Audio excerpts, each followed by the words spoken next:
द्वैत भाने पर द्वैत वस्तु भासत है, ये कहा गया था। द्वैत भान काल में भी द्वैत का भान होने में कोई विरोध नहीं है। दो सत्यों का, दो विरोधी सत्यों का एक साथ भान नहीं हो सकता। इन मिथ्या और सत्य विरोधी दोनों के एक साथ भान में कोई दोष नहीं है। इस विषय में तदुक्तम के बाद कहा भी गया है। कहाँ कहा गया है? उपदेशाश्री 10:1 मिला है।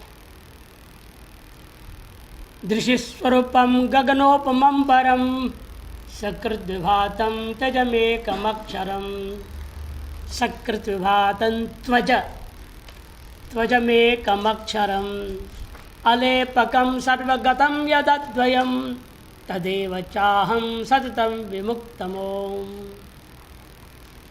का दृश्य स्वरूपम, वो अद्वैत कैसा है? दृश्य स्वरूप है, दृष्टा का स्वरूप है, चैतन्य है, वो चैतन्य घन है। गगनोपमम, और गगन ही है एकमात्र उपमा जिसका गगन में उपमा यस्य स गगनोपमम, यह तत् नपुंसकलिंग। अर्थ क्या हो? उपमा में क्या सादृश्यता ले रहे हो? कौन से धर्म को लेकर उपमा दे रहे हो? दो धर्म को लेकर देंगे, एक तो सर्वगतत्व और दूसरा असंगत। आकाश में व्यापकता है, सर्वगतत्व है, और आकाश में असंगत। क्या कैसे भी धुआं छोड़ो, कैसे भी गैस छोड़ो, कुछ भी छोड़ो, आकाश से कोई लिप्त नहीं होता। और परम किससे परे? वो मायातीतम इत्यर्थ, माया से परे।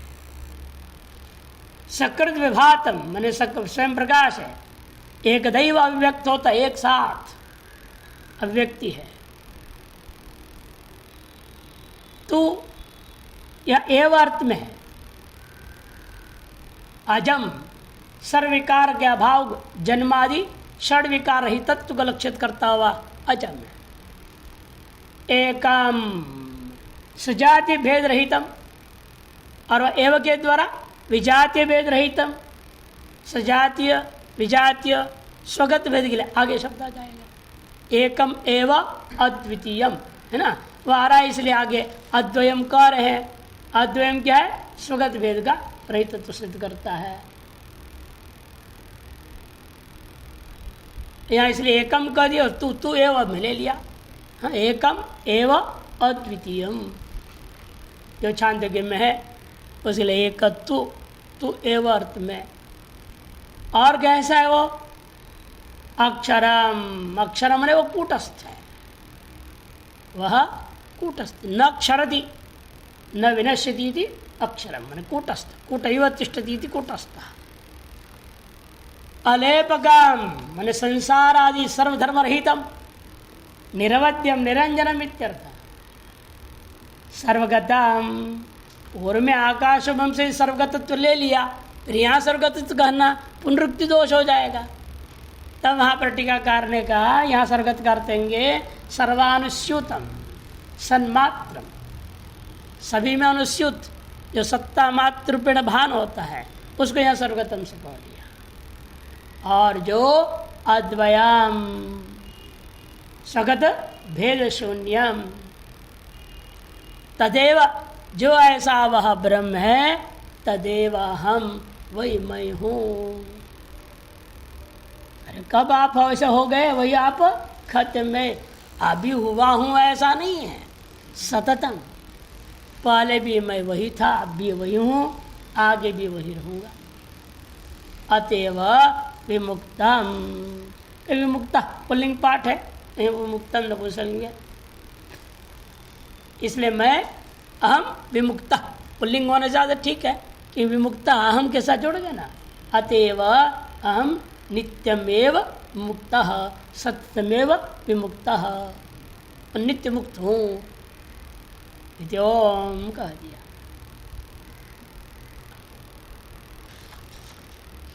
टीकाकार इस श्लोक को लेकर क्या कर रहे थे कि बहुत सुंदर व्याख्या करेंगे। किंतु इत्याह ओम इति यत् परम ब्रह्म तदेव हम इत्यन्वय, श्लोक में ऐसा अन्वय करना पड़ेगा। ओम जो यह पर ब्रह्म है वही मैं हूँ। ओम इति यत् परम ब्रह्म तदेव अहम, ऐसे अन्वय करना। अतएव हम नित्य मुक्त, इसलिए मैं नित्य मुक्त हूँ, ये हो जाएगा। किम तत्, क्या है वह परब्रह्म? ओम से द्वारा प्रतिपाद्य वह परब्रह्म क्या है? कहते हैं अति दृषि स्वरूपम। दृशिर मन दृष्टि, तस्याः स्वरूपम दृष्टत्वम, तद यस्य परमात्म स्वरूपस्य तद दृश्य स्वरूपम साक्ष्य स्वरूपम इत्यर्थः। दृष्टि ही दृष्टि, दृश्य का अर्थ कर दिए पहले, दृष्टि ही तस्या स्वरूपम, उसका स्वरूप क्या है? उसकी दृष्टत्व है। तद यस्य परमात्म स्वरूपस्य, वह यह जो परमात्म स्वरूप का दृश्य स्वरूप है, साक्ष्य रूप है, उसको यहाँ चैतन्य घन है, उसको दृश्य स्वरूपम सबसे कहा गया। तदुक्तम, इस विषय में भी कहा है उसके दृश्य स्वरूपता के प्रति। भगवता गीता में का 13वें अध्याय शायद 22वें श्लोक में, उपद्रष्टानुमंता च भर्ता भोक्ता महेश्वर परमात्मित्या चाप्युक्तो ध्येयस्मिन् पुरुषः परः इति।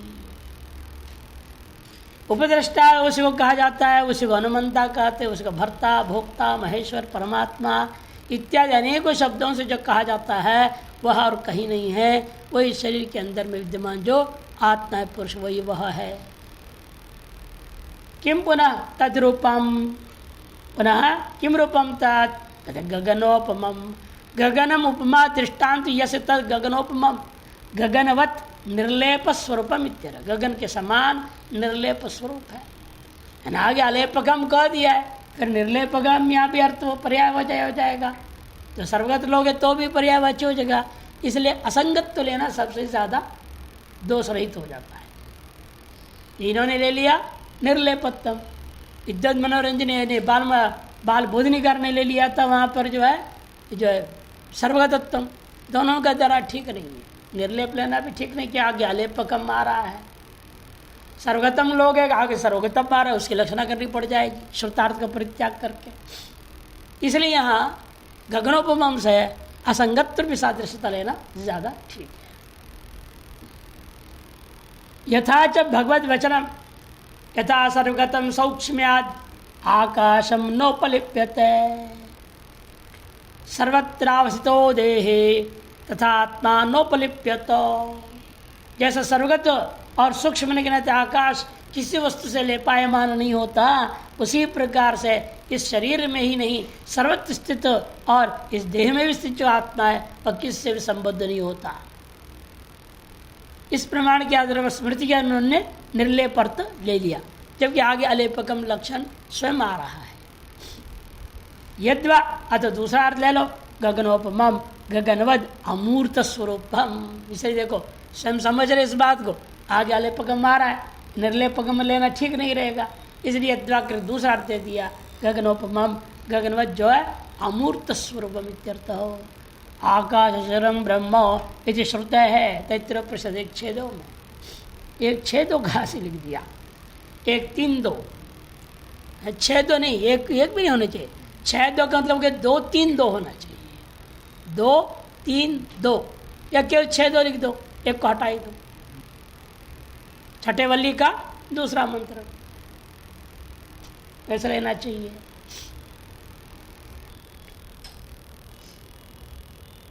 सकृत्य एक दैव विभात, सकृत भात मने सकृत मन एक दैव, एक दैवानुष्टव्यम का है ये भातम सर्वदा एक स्वरूपेण भासमानम, सर्वदा जो एक रूपेण भाषित होने वाला चंद्रादि प्रकाशवद न वृत्ति क्षयशीलम इत्यर्थ। चंद्रादि के प्रकाश के समान वृत्ति क्षय स्वभाव वाला नहीं है। पुनः किम रूपम अजाम जन्म रहिताम एकम निरस्त सर्वोपाधि भेदम, देखो सर्वोपाधि भेद रहित है एकम का,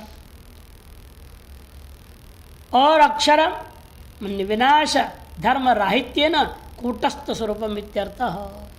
तथा च भगवान आह क्षर सर्वाणि भूतानि कूटस्थो अक्षर उच्यते इति। अलेपकम असंगत्वात् अविद्या दोष रहितम इत्यर्थ। असंग हो यम पुरुष इति श्रुते है, अलेपकम से असंग ले लिया, बल्कि वहाँ आकाश गगनोपम से असंग ले लेते, या अलेपकम को जैसा अर्थ श्रुत है वही अर्थ लिया जा सकता है, लक्षणा करने की जरूरत नहीं। अलेपकम से आप असंगता में लक्षणा कर रहे हो, क्या जरूरत है। लेकिन आप टीकाकार लोग हैं, मौज है इनकी। सर्वगता हम सर्वत्र ब्रह्मादि स्थावरांतेषु भूतेषु गतम व्याप्तम, स्थावरादि सर्वत्र सकल भूतों में जो व्याप्त है। अद्वयम सजाति विजाति भेद राहित्य न द्वितीय रहित मित्यर्थ। अब वहाँ पर एवं तू करते हुए नहीं लिया इन्होंने, इसे इनको अलग से लेना पड़ रहा है। यदि आप एक ही कहते जब स्वगत भेद शून्य है, आप तीनों के इकट्ठे ही ले रहे कि एकम करते उन्होंने अलग कर दिया। एकम कर क्या कहते हैं उन्होंने, एकम ने निरस्त सर्वोपाधि भेदम ये अर्थ कर दिया।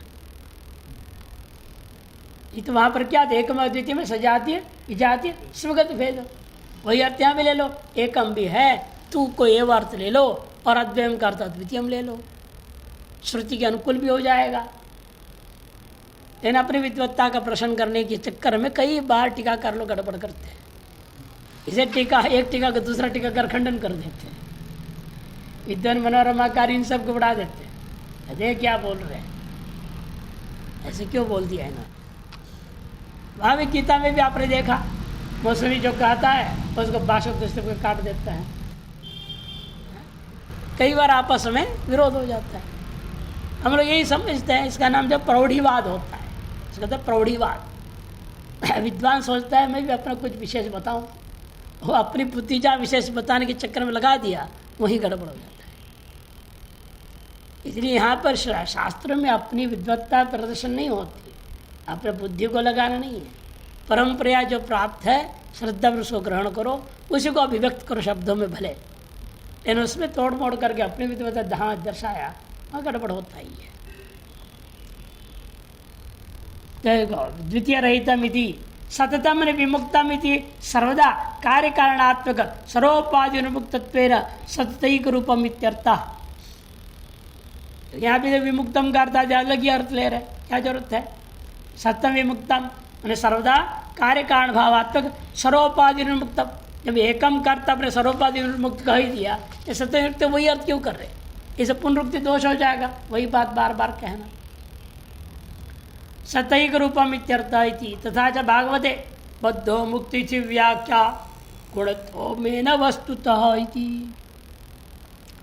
गुणों के प्रभाव से व्याख्या होती है बद्ध है मुक्त है, वास्तव में न बुद्धो न बद्धो न मुक्त हो।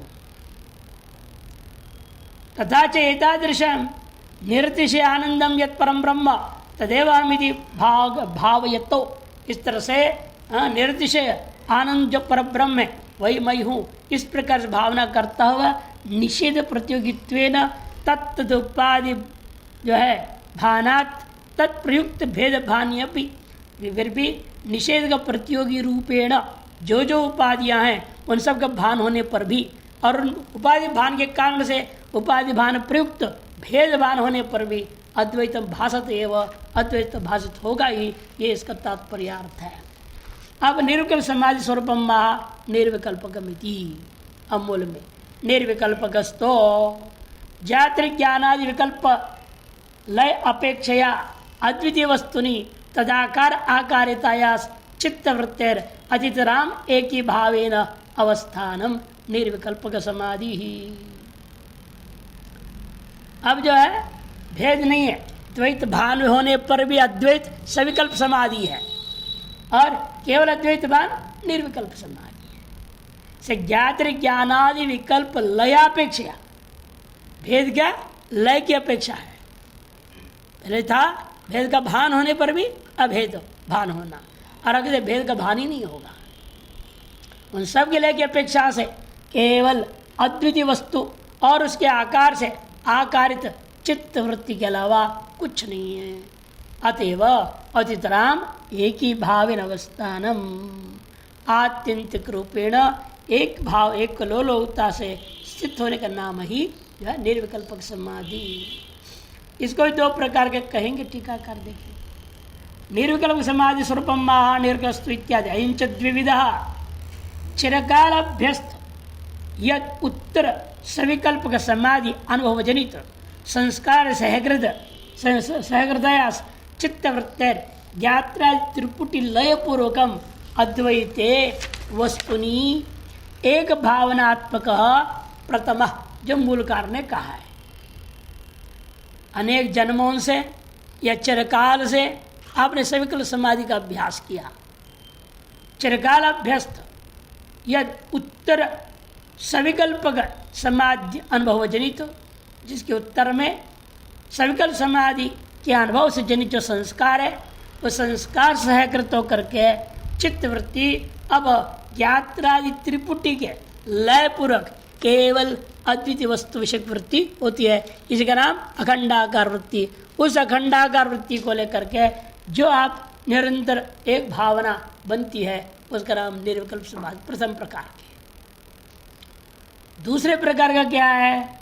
एक निर्विकल्प का समाधि अभ्यास पाठक, इस अभ्यास के भी पटुता से लुप्त संस्कारतया अब अखंडाकार वृत्ति भी नहीं रह जाएगी कि उसके अनुकूल जो संकल्प समाज जनित जो संस्कार था, वह संस्कार भी अब क्षीण हो गया। इसे कहना लोक वासना से जो भी आप संसार में फंसे हुए थे, उस लोक वासना को नष्ट करने के लिए शास्त्र वासना के अभ्यास करने पड़ते। और शास्त्र वासना में क्या होता है? अंत में इसे अखंडाकार वृत्ति के संस्कार से, जो पहले बताया था, सुंदोपसुंदो न्याय या कथक रेणु न्याय इत्यादि से वृत्ति अज्ञान को नाश करता हुआ स्वयं भी नष्ट हो जाएगी। जब स्वयं नष्ट होती है तब द्वितीय प्रकार का निर्विकल्प समाधि होता है। लुप्त संस्कार दिया ज्ञात त्रिपुटी लय पूर्वकम अखंडाकार आकारितायास चित्तवृत्ति विनापि, देखो चित्तवृत्ति भी समाप्त हो गई। अब तब स्वस्फूर्ति केवल चिदानंदात्मनावस्थानात्मको द्वितीय निर्विकल्प समाधि, अवृत्ति भी नहीं रही, अखंडाकार वृत्ति भी नहीं, केवल ब्रह्म विद ब्रह्म ही रह गया और कुछ भी नहीं रह जाता। तथा द्वितीय पक्ष में प्रत्याग ज्ञात ज्ञान आदि थी, उसको आगे समझा देते हैं। जलाकार आकारित लवण अनवभासेन जलमात्र अवभासवद द्वितीय वस्तुआकार आकारित चित्तवृत्ति अनवभासेन अद्वितीय वस्तु मात्र अवभासते है। इसको कर इसलिए जलाकार से आकारित हो गया। तो कौन? पहले आपने लवण नमक को पानी में डाल दिया, तदासी से शुरू करते हैं, वो बने तदा, तदा तू। एक होता है लवण से जल को अनुभव करना, आप अनुभव कर रहे हैं और जान रहे हैं जल है, और ये भी अनुभव कर रहे हैं इसमें नमक भी है। नमक का अनुभव होने के साथ साथ केवल जल अनुभव होने में कोई विरोध नहीं है। अब नमक के बिना केवल जल का अनुभव भी हो सकता है, दोनों अनुभव में कोई विरोध नहीं। ये तो अवस्था है।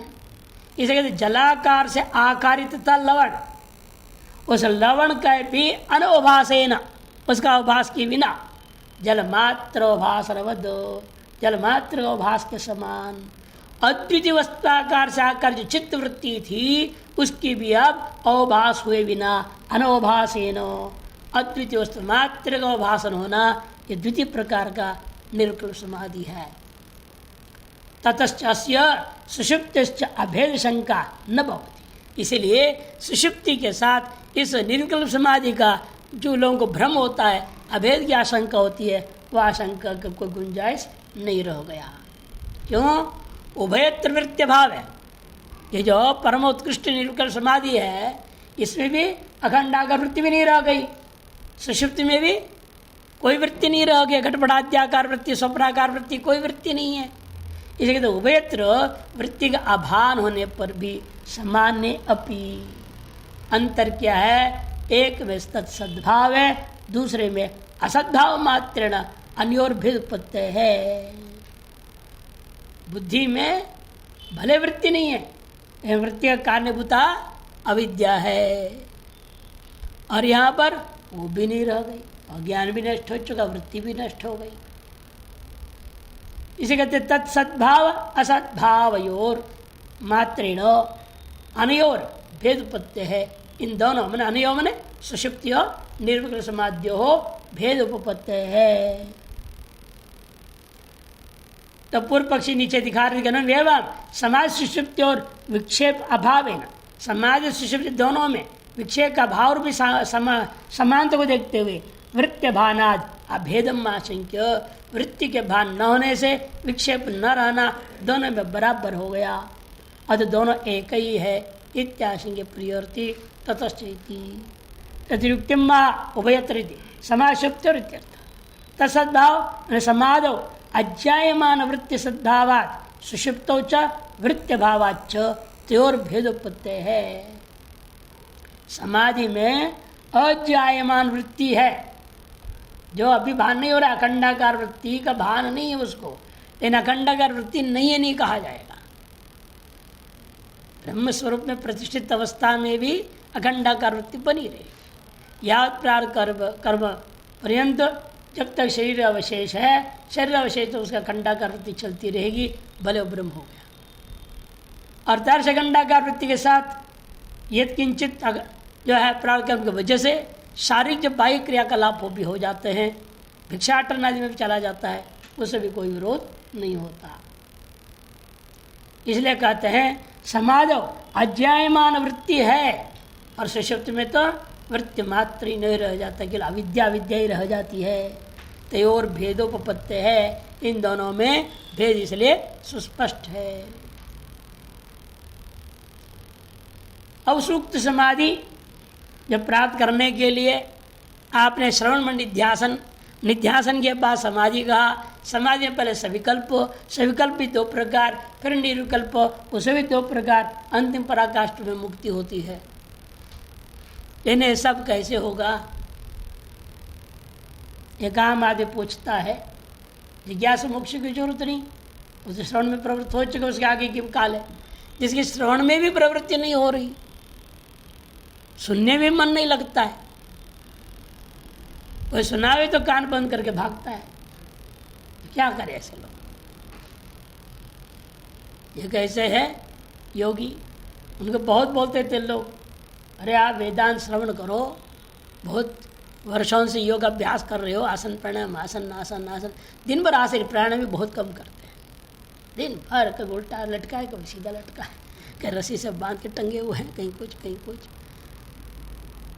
तो बोलते थे वो, देखो इस जन्म में हम आसन योगी हैं, अगले जन्म में प्राणायाम योगी बनेंगे, उससे अगले जन्म में प्रत्याहार योगी बनेंगे, और अंत में समाधि योगी बनेंगे। इसीलिए हमें अब इन सब उपदेशों की जरूरत नहीं, हमें अपने आसन योगी सिद्ध होने दो, ये जन्म ऐसे बिताने दो। इसलिए हमें वेदांत मत सुनाओ। उनके हम वार्षिक उत्सव बनाते थे, हम भी जाते थे, अन्य मंडलेश्वर को बुलाते थे, जो भी आते थे अन्य लोग जो है योग के बारे में बोलते थे। हम कहते योग के बारे में क्या बोलना है, तो योगी तो लोग है, सारे योगी बैठे हुए हैं, उनको योग क्या सुनाना है, उनको वेदांत सुनाओ। हम वेदांत सुनाते थे, वो जल्दी से टक टक करता था, वो बैठे बैठे, अरे बंद करो वेदांत। मैंने इस तरह सुनना भी नहीं चाहते, बहुत लोग ऐसे हैं। तो उनके लिए क्या होगा? कहते उनको तो वही यम नियम आदि पालन करने दो। जैसे अस्य अंगानी, इस समाधि के ही अंग योग सूत्रकार ने क्या कहा? यम नियम आसन प्राणायाम प्रत्याहार धारणा ध्यान और अंत में समाधि है। इसी समाधि के अंगानी यम नियम आसन प्राणायाम प्रत्याहार धारणा ध्यान समाधि योग सूत्र है। योग सूत्र की क्रमांक क्या है? 2 नंबर दिया है ना, अहिंसा इत्यादि है। वो जो सूत्र उससे पहले का है 2:30 है, मैंने 2:28 से 2:29 का है वो सूत्र। यम नियम आसन प्राणायाम अष्टांगानी है ना, जो वो जो है योगांगानी अष्ट, ये उससे पूर्व सूत्र है। उसके बाद ये सूत्र है अहिंसा सत्य यम क्या है बताने के लिए। इसका नंबर इन्होंने दिया 2:30, उसे क्रमांक नहीं दिया है। अहिंसा सत्यस्ते ब्रह्मचर्य परिग्रह यमाह कर दिया। अहिंसा सबसे पहला है, बुनियादी चीज है अहिंसा। वांग मन कायी पर पीड़ा जो है न करना, पर पीड़ा वर्जनम अहिंसा, काया वाचा मनसा। इन्होंने यदि भी कदे पर पीड़ा न करना, लेकिन स्व पीड़ा भी नहीं होना। खुद को भी पीड़ित मत करो, दूसरे को भी पीड़ित मत करो, ये अहिंसा है। और सत्य क्या है? यथार्थ भाषणम, यथार्थ भाषणम सत्यम, सीधे सीधे। उसके बाद आता है अस्तेय। अस्तेय क्या है? आदत का आदान करना और परस्व का अपहरण करना। जो आपको दिया हुआ नहीं है वो मेरे लिए समझ के उठा के ले जाते हैं, अपने लिए समझ लेंगे। वहाँ रखा हुआ है छाता, अब क्या करें, बारिश के दिन है, अब होता ही यही है। मेरे लिए ही रखा हुआ है, मेरे लिए बोल के उठा के ले जाएंगे, लाएंगे भी नहीं 2 बार। अरे चलो आज ले गए तो अगले दिन ला के रख दो, किसी और के भी काम आएंगे, ना गायब भी हो जाता है। ये छाता, लेखनी, ये सब ऐसे ही है। परहस्ते गता गता कह दिया गया। ये सब परहस्त में गई तो गई, लौट के नहीं आती वापस। आ भी जाए तो दुरुस्त नहीं होगा। ये हमारी छाता कोई ले गया तो ला के रख दिया है, लेकिन उसका एक ऊपर से टूटा हुआ है, देख लो। मैंने कहा इसलिए वापस आ गया, नहीं तो नहीं आता है। जाते जाते रास्ते टूट गया होगा, मैं कब क्या करे, टूटा हुआ लेके वापस रख दो। विचित्र दुनिया है। जो आदत का आदान करना, दान में न दिए हुए को ग्रहण करना और परस्व का अपहरण करना, ये दोनों स्तेय होता है। ऐसे न करना अस्तेय। और उसके बाद है ब्रह्मचर्य। अष्टांग मैथुन वर्जनम ब्रह्मचर्यम। 8 अंगों वाले इस युक्त जो मैथुन है, उस मैथुन कर्म को न करना, इसी का नाम ब्रह्मचर्य होता है। 8 अंगों के बारे में तक्ष स्मृतिकार ने कहा है, उनके 7वें अध्याय में है। स्मरणं कीर्तनं केली प्रेक्षणं गुह्य भाषणं संकल्पध्योसायश्च क्रिया निवृत्तिरेव च एतन्मैथुनमष्टांगं प्रवदन्ति मनीषिणः विपरीतं ब्रह्मचर्यम् एतद्देवाष्टलक्षणम्। कहते हैं स्मरणम, पहले स्मरण करना और उसके बाद कीर्तनम, और उसके बारे में खूब प्रशंसा करना। बहुत अच्छा है, बहुत बढ़िया है ये वस्तु। जिस वस्तु के प्रति संबंध करने की इच्छा हो जाए, ये मनुष्य से बता भी मत सुना कि पुरुष का स्त्री के साथ संभोग करना ही मैथुन है, उतना ही नहीं, किसी भी वस्तु के साथ आपका संबंध हो जाए वो भी एक तरह से मैथुन ही है। मैंने बताया ना एक दृष्टांत, एक महात्मा का लाठी के साथ मैथुन क्रिया थी। लाठी को छोड़ते ही नहीं थे। जहाँ जब पत्नी से साथ पत्नी को छोड़ आया, संपत्ति सब छोड़ दिया, संन्यास लिया, लेकिन डंडा है, इतना सा डंडा वो नहीं छोड़ सकता, वो लिए घूम रहे, उसी में जान भरा पड़ा उसका। उसको छिपा दिया, 2 दिन तक तो खाना नहीं खाया, चाय नहीं पिया, कुछ नहीं, परेशान हो गया। अरे भाई तू पत्नी बच्चे सब छोड़ आया, परेशान नहीं है, अबे डंडे का पीछे, उसमें आ सकते हैं। उसका स्मरण हमेशा हो रहा है, उसकी प्रशंसा करता है, अरे डंडा ने कमाल किया है, ये डंडे की बल पता नहीं सारी जिंदगी मेरी अच्छी निकल गई, जहाँ मैं डंडे ले जाऊँ मेरा कब काम हो जाता है। और उसके कीर्तन कर रहा है। जैसे किसी भी रूप रस गंध स्पर्श किसी भी वस्तु हो, उसके साथ अतिमोहग्रस्त हो जाना ही मैथुन है। इसे कहते हैं स्मरणं कीर्तनम केल ही। उसके साथ जो है हंसी मजाक करना, ये चेतन पदार्थ है। तो अचेतन पदार्थ न भी है तो क्या, डंडे को चूमेगा, हैं? कुत्ते को चूमते लोग, किसको नहीं चूमते, बड़ा अच्छा लगता है। अब जो क्रिकेटर वगैरह को देखो, खेल खेलते हैं, सेंचुरी हो तो वो बैट को ही चूमने लगता है। अरे तो हॉकी वाला गोल मार दिया तो है स्टिक को चूमने लगता है। भाई किसके साथ खेली ये कहा नहीं जा सकता।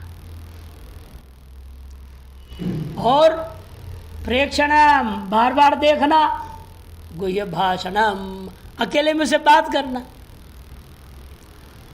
संकल्पो एक आदमी से घुड़सवार था, जॉकी बोलते हैं ना, जॉकी रेस में बहुत नंबर 1 था, और जो घोड़ी पाल रखा तो घोड़ी मर गई।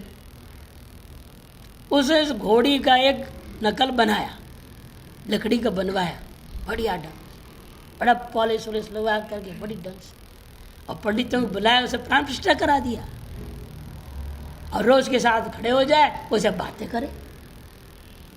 अब घोड़ी से बात की ना, वो नाश्ता भी नहीं करता था। बेंगलोर की कहानी है, अब तो मर गया बेचारा, बेचारा ही कहना पड़ेगा। गुह्य भाषणम, वो अकेले में उसे बात कर रहा है। जे किसके साथ मोह हो जाए, फंस जाए गाड़ी, कुछ पता नहीं चलता। संकल्पो अध्यवसाय, फिर संकल्प करता है मैं इसे जो है अगाढ़ संबंध बना लूं, फिर तन निश्चय में आ जाता है। संकल्प के बाद क्रिया निवृत्ति रेव तत्संबंधी तद विशेषात यादृशी क्रिया हो सकती है, तार्श क्रिया संपन्न कर देता है। एतद मैथुनम अष्टांगम, या मैथुन का 8 अंग है, ऐसे विद्वान लोग मनीषिणः प्रवदन्ति। और ठीक इसके विपरीत अस्मरणम, अकीर्तनम, अकेले ही, अप्रेक्षणम, अगुह्य भाषणम, असंकल्प, अनध्यवसायश्च क्रिया निवृत्ति, विपरीत 8 ले लोग है। ये ब्रह्मचर्य का अष्टांग समझना चाहिए। स्मरण करना है तो भगवान का स्मरण करेंगे, कीर्तन करना है तो भगवान का कीर्तन करेंगे, गपशप मारना है, हंसी मजाक करते भगवान से करेंगे, अकेले भी छिप के बात करनी है तो भी भगवान से ही बात करेंगे छिप छिप करके। प्रेक्षण निरंतर निहारना ही है तो भगवान के रूप का निहारण करेंगे। संकल्प करना है तो भगवान को पाने का संकल्प करेंगे, निश्चय होगा भगवद ऐक्यता का ही निश्चय होगा। और अंत में क्रिया निवृत्ति ये है कि जीव ब्रह्म ऐक्यत्व की समाधि, यही क्रिया है, तार्स क्रिया का संपादन करूंगा, ये ब्रह्मचर्य है हमारे लोगों के लिए। दक्ष संहिता 7 में कहा गया है, समान अनुष्ठान अनुपयुक्त वस्तु मात्र से असंग्रह, इसका नाम है अपरिग्रह। अपने समाधि के लिए जो उपयोगी नहीं है, अपनी साधना में जो उपयोगी नहीं है, ऐसी वस्तुओं का संग्रह न करने का नाम अपरिग्रह। क्योंकि शरीर की स्थिति मात्र के लिए और साधना के लिए जितनी उपयोगी है उतनी वस्तु को संग्रह करना वो अपरिग्रह है। शौच संतोष तपस्वाध्याय प्रणिधानानि नियमाः। शौच के बारे में भी कहा है याज्ञ स्मृति प्रथम अध्याय 69वें श्लोक में 169। शौचं तु द्विविधं प्रोक्तं बाह्यम् आभ्यन्तरं तथा मृज्जलाभ्यां स्मृतं बाह्यं भावशुद्धिस्तथान्तरम्। 2 प्रकार की शुद्धि कही गई, एक शुद्धि है बाह्य और दूसरी आभ्यंतर। बाह्य शुद्धि क्या है? मृज्जल आदि, आजकल तो कहा जाए साबुन लगा करके, नहीं साबुन लगा के नहाते हैं लोग, या और अधिक से गंगा जी में जाकर नहा लेंगे, थोड़ा पुण्य भी साथ साथ साफ हो जाए, मल के साथ पसीना तो सफाई हो ही जाएगी और पुण्य भी मिल जाएगा, पाप नष्ट होंगे। तो इस तरह के बाह्य शौच हो गया, इसलिए मृत जल आदि के द्वारा कह दिया। और अंतर शुद्धि क्या है? भाव शुद्धि ही अंतर शुद्धि। जिस किसी भी चीज के प्रति आपके अंदर कैसी भावना है, क्या आपकी दृष्टिकोण है, वो महत्वपूर्ण होता है अंतरण शुद्धि में। दूसरा है संतोष। संतोष क्या है? यदृच्छा लाभ न संतुष्ट हो का है, यदृच्छा लाभ का नाम संतोष है। और अलाभेच अविषाद, और लाभ ना हो कोई चीज, उसे विषाद भी नहीं होना, इसका नाम संतोष है। और तपह, ये तो आप अच्छे से जानते हैं, तप ये अनेक प्रकार के तप, चांद्रायण पर्यंत, शारीरिक तप, है ना। वाचिक तप, काय आपके जो मानस तप, तीनों प्रकार के तप होते हैं। शारीरिक तप क्या है? शरीर को दंड दो, शरीर से अपराध हुआ है तो शरीर को दंड दीजिए, धूप में खड़े रहिए। ये स्कूल में यही तो करते हैं, शारीरिक तप कराते बच्चे को, लेट आया वहां धूप में खड़े रहो, खड़ा कर देते हैं। और रहे तो क्या पीछे भूषण भाई बहुत तेज धूप है तो क्या करें, कहीं सर में चक्कर गिर जाए तो स्कूल बदनाम होगा ना। इसे गंगा जा अंदर जा, वो पीछे वाले टेप जाओ, वहाँ उस टेबल पर खड़े हो जाओ।